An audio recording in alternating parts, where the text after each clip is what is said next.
tidak hanya Pak Prabowo yang diserang, ya, Gibrannya juga diserang, terutama Gibran sekarang diserang. Tidak hanya Gibran yang diserang, tapi Pak Jokowi juga diserang. Tidak hanya Pak Jokowi yang diserang, Kaisang juga diserang. Dan terakhir itu yang diserang Ibu Iriana, ya, Ibu Iriana juga diserang. Lama-lama mereka nyerang Jan Etes mungkin, ya, nyerang anaknya Bobi mungkin, atau anak keduanya Gibran mungkin. Kalau mereka udah kehabisan bahan, mungkin sampai menyerang cucu-cucunya Pak Jokowi nih, gitu.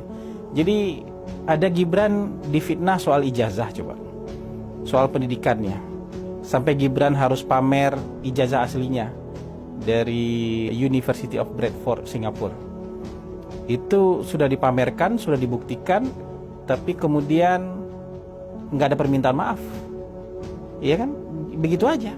Pokoknya setiap hari harus menyerang aja, ya, menyerang dengan sesuatu yang dicari-cari dan sesuatu yang mungkin tidak terlalu kita butuhkan untuk kontestasi pilpres, ya.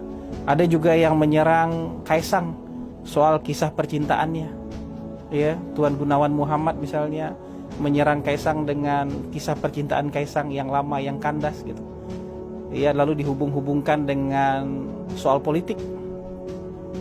Padahal Tuan Gun juga, saya yakin kisah cintanya juga nggak terpuji-terpuji amat nih. Mungkin malah jauh dari terpuji.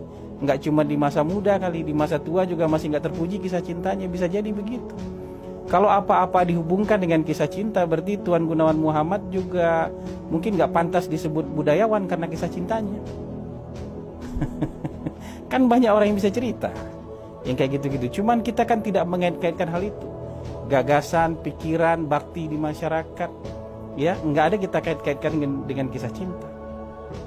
Terakhir Tempo menyerang Ibu Iriana, ya, dengan insinuasi-insinuasi dan asumsi-asumsi berdasarkan cerita entah dari mana, seolah-olah mereka menaruh CCTV, ya, menaruh penyadap di rumah Pak Jokowi, di istana, di rumah keluarga Pak Jokowi.